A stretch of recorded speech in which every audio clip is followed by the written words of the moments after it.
এই পরিকল্পনার মধ্যে যে অনুষ্ঠানটি আজকে শুরু হলো, আমরা 2 কোটি সারা দেশে 2 কোটি শিশুকে হাম এবং রুবেলা ভ্যাকসিনেশন আমরা প্রদান করব।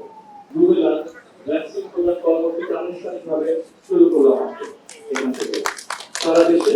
আপনারা জানেন যে গত কিছুদিন যাবত হঠাৎ করে আমের প্রকোপে বেশ কিছু দুঃখজনকভাবে বেশ কিছু ছোট শিশু সন্তান মারা গিয়েছে।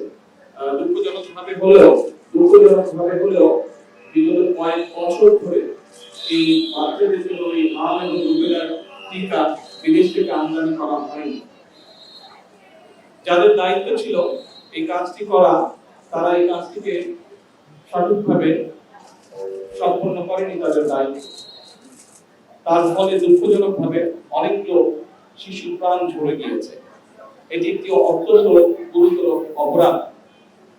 যে অপরাধটি সংঘটিত হয়েছে গত কয়েক বছর ধরে যারা দায়িত্বে ছিল।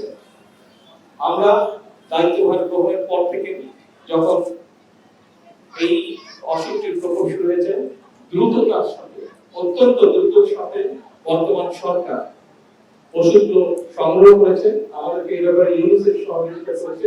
ইউনিসেফের মাধ্যমে আমরা এই টিকাগুলো সংগ্রহ করেছি এবং আজকে আনুষ্ঠানিকভাবে আমরা এই টিকাদান কর্মসূচি সারা দেশে শিশুদের মধ্যে আমরা শুরু করেছি।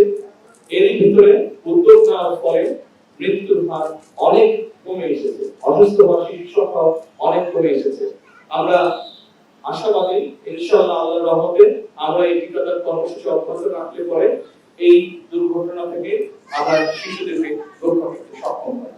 এবং একই সাথে এই পরিকল্পনার মধ্যে যে অনুষ্ঠানটি আজকে শুরু হলো, আমরা 2 কোটি সারা দেশে 2 কোটি শিশুকে হাম এবং রুবেলা ভ্যাকসিনেশন আমরা প্রদান করব।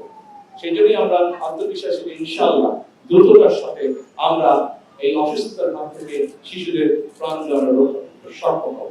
এই ব্যাপারে ইউনিসেফকে আবার আমি ধন্যবাদ জানাচ্ছি সরকারের পক্ষ থেকে, এবং একই সাথে আমি সকলের সহযোগিতা কামনা করছি যাতে আমরা শিশুদের প্রাণগুলো রক্ষা করতে পারি, যাতে অসুস্থ হয়ে যাওয়া থেকে শিশুদেরকে আমরা রক্ষা করতে পারি। কারণ এই শিশুরাই হচ্ছে আগামী দিনের ভবিষ্যৎ। এই শিশুদের মধ্যে অনেকেই আছে যারা ইনশাআল্লাহ আগামী দিনে এই দেশকে গড়ার কাজে নিয়োজিত হবে।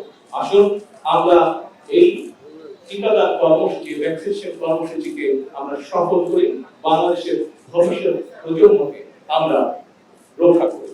ধন্যবাদ। আসসালামু আলাইকুম।